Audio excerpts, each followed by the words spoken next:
think it's safe to say I spent a lot of my 20s in self-sabotage. I didn't truly believe in my potential, and I didn't believe that I deserved good things to come easy. And when it came to my overall progress, whether it was career, my physique, I felt like there was always times where I was self-sabotaging, and I didn't know I was until I got a little bit older. So the first thing I would personally do is I would label certain characteristics that I would have, and I made that my personality. So for example, when it came to try to doing tasks, like if I was procrastinating, I found myself just calling myself lazy. And the more that I would call myself lazy, the more I would act in alignment to that. Because the truth was is I probably wasn't lazy. I was either just burnt out, I probably wasn't getting enough sleep, and as a result, I just wouldn't have energy to do anything. But because I kept telling myself I was lazy, I would act in alignment with that. And then a big one that I think a lot of you could relate to is just procrastination. It could be a 2-minute task, but for some reason, I would find myself just not wanting to do that task. I would just think like, oh, I have time, I'll get to it when I can. For the most part, there wasn't a lot of serious consequences, but I did find that the more I would procrastinate, the more my parents would help me. But then that would frustrate them because then they had higher expectations of like, why didn't you just do this on your own? You know, you knew the deadline. Why did it get missed? And then, so then of course it would make me feel bad because then it's just like, God, what's wrong with me? But it's just the fact of procrastinating so much to the point where I would actually miss important deadlines. And I genuinely believe that there is a healthy balance of procrastination you can do. Maybe it's just getting out of bed on a weekend. And I feel like that's normal because maybe you're just trying to catch up on sleep. You're not exactly doing the best mentally. And I feel like in those cases is when you can get a pass. But when it's something so simple, like getting your taxes done on a deadline, like you've known about it, I felt like when I would do that to myself, it would make me have lower self-esteem because then I'll start talking negatively in my head. Speaking of, another way I would self-sabotage is I would just talk negatively to myself.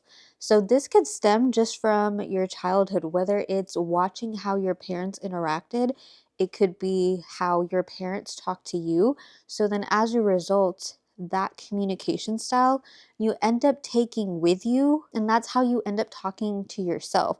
So for example, the way that my parents talk, it's weird because it's like, it's obviously conversating, but there was always like some anger and passive aggression in there.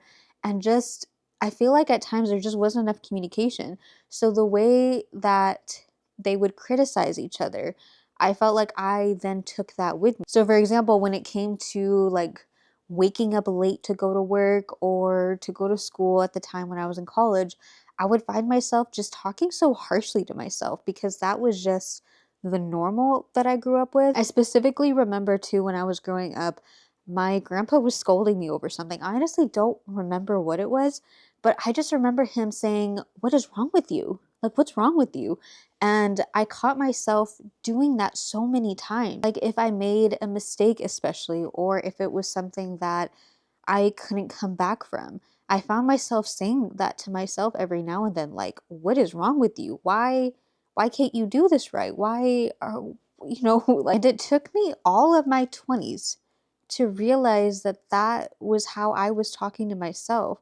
And the more negatively that you talk about yourself or to yourself, that's how you lose confidence in yourself. And more than anything, it's also how you lose motivation. Because if somebody is constantly criticizing you, if someone is constantly over your shoulder telling you all the things that you're doing wrong, there is no chance that you're going to want to get up and keep trying. There's actually a really popular TV series called The Bear. It's about this guy who tries to run a restaurant by himself, and you'll see the whole time like this dynamic. And if you haven't seen it, I highly recommend you do. But basically the way he talks to himself is just, it's so negatively, it's so much critique. The way he talks with his coworkers is the same way. And it results to because of his mentor. His mentor made him feel so small, so insignificant, and that carried on with him. And that, I think that that's what we end up doing as well. The biggest thing that I will admit that I feel somewhat embarrassed about, especially as, a fitness coach, is the fact that I would resort to food as like a coping mechanism. So if I was ever feeling stressed, if I was ever feeling overwhelmed, if I was feeling lonely, I always went to food as a way to cope with those emotions instead of trying to find a better outlet, which looking back, and all those times that I would feel tempted to just open the fridge and eat all my snacks and all my junk food, I could have just opened the door to go on a walk. Because more than half the time, I was actually just stressed out, or I had so much anxiety that I didn't know how to distribute that energy. And it's like, yeah, I could go work out, but a lot of the times I'll have already worked out for the day. So it's not like I could just go to the gym again. But in those cases, when it comes to emotional eating or binge eating because of stress or anxiety, the best thing you can do is just distract yourself. So I found that either calling my family would help, especially if I haven't talked to them in a while, calling a friend I haven't talked to in a while, going on a walk, basically just distracting my mind from needing to eat food. And if I came back from doing whatever activity it was, and I found that I still wanted to eat, then at that point it's like, yeah, okay, maybe I was just hungry and I'm just ignoring like my hunger cues. The next one, and I very much already talked about it a lot, but it's just lacking boundaries. So I grew up feeling like I could never say no, and if I did say no, or if I did voice how something made me feel, and then I saw that it was making the other person angry, I would completely regret it. I would just wish I had never said anything. So then, because of that, it caused me to just not have boundaries, to let people walk all over me, to take advantage of me. This especially happened when I would have friends growing up. They would not talk to me at all in school, they wouldn't do anything, but as soon as they needed something, suddenly they were like my best friend. They were being so nice to me, like all these things. And it took me so long to understand how to protect my energy and to balance who is actually worth giving my energy for. And like the biggest thing I can think of is that I have a hard time telling anybody in my family no, or just setting boundaries, because I grew up with this like mentality that if you were to do that, then it's considered disrespectful, and you don't ever want to cause your elderly to feel, upset at you. And what I wish I had learned was that it is not your responsibility and it is not in your control to worry how others are going to interact and how they're going to react based on the boundary that you set. They're probably not going to be happy about it because they're so used to taking advantage of you in a certain way, or they're so used to a pattern from you that it's going to feel so difficult in the beginning, and it's going to make you feel guilty. And keep in mind, this is something that I am still learning how to do. It's not like it's an overnight thing. It's not like you just wake up the next day and you know how to do it, because it's probably a lot easier to set boundaries with someone like your boss or your coworkers versus somebody in your family. And especially being in college, because I had so much trouble trying to make friends and finding friends who accepted me for me, I felt like I had to do certain things in order to fit in. So, for example, I never liked drinking. I never liked how it made me feel, never liked how lazy it would make me the next day because I'm hungover. But I would want to be around, I just happened to be around friends who really love drinking. And so I felt like I was setting no boundaries with myself to just tell them, no, I don't want to drink, because I was more worried about being liked than keeping respect for myself. Another thing that I used to do was something called dissociating. Dissociating basically means define dissociating. Now, according to the internet's definition of dissociating, it means the mental processing where a person disconnects from their thoughts, feelings, memories, or sense of identity. And it's often a coping mechanism used to escape stress, trauma, or just overwhelming emotions.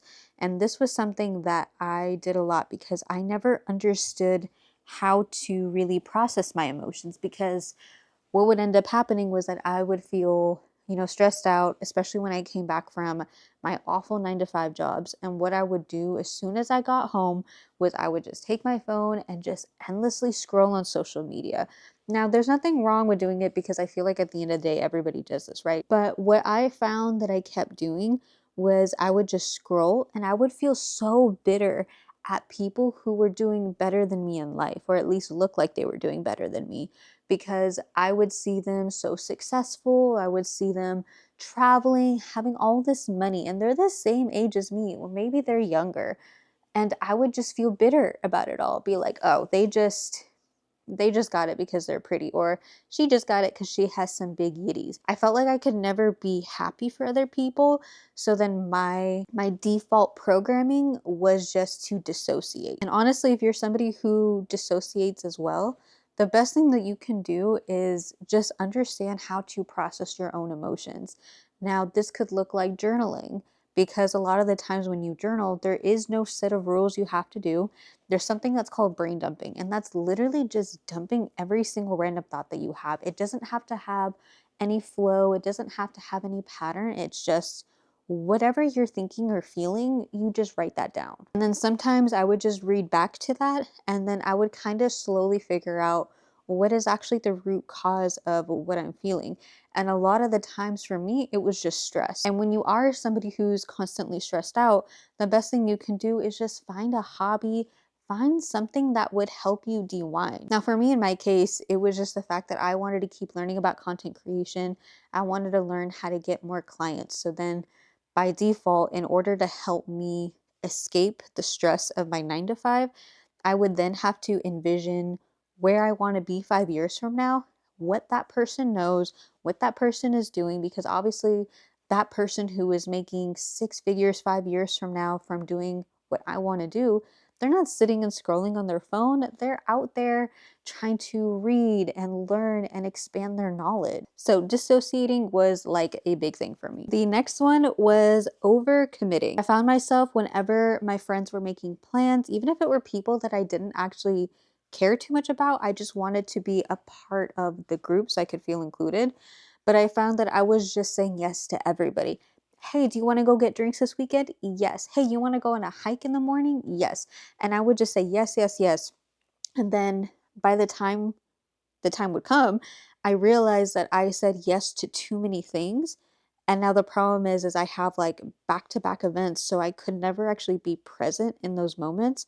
And then by the time I got home, and like the weekend is over at this point, and I realized that I had given my energy and myself to all these different people, that I no longer had anything for myself. So now I'm already starting the week already drained and completely out of energy. And especially when I was first starting my business, I noticed that I was just setting like really unrealistic goals for myself when it came to content creation.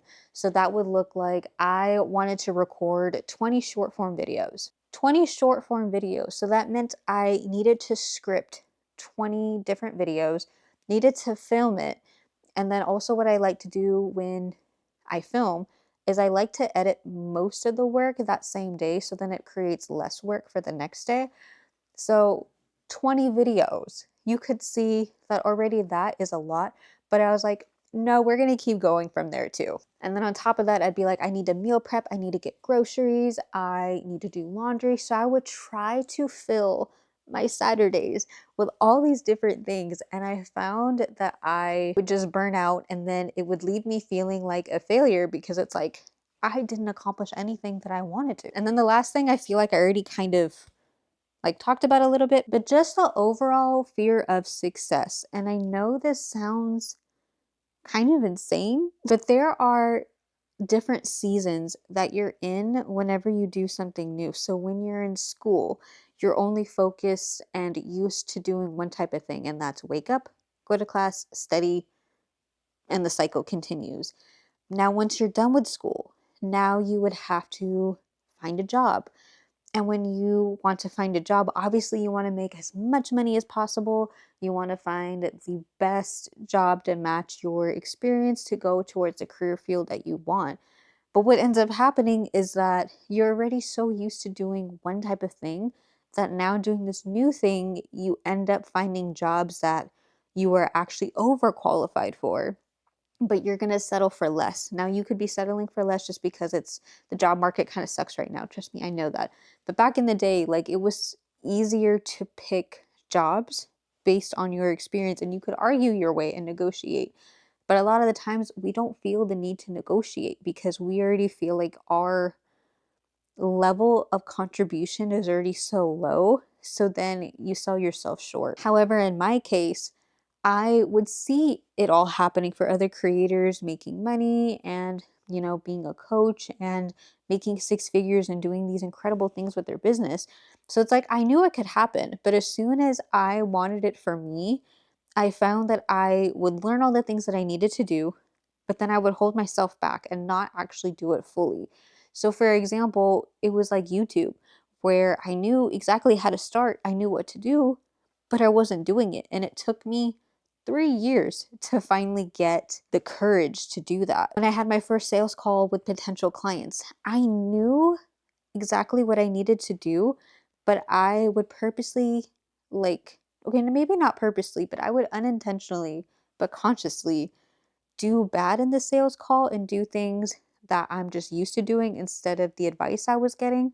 So that way they couldn't sign up, because the idea that I could, for one, make money doing what I love, and then two, actually transform this person's life, that was just mind boggling, because all I was used to doing was learning marketing, learning how to do content creation.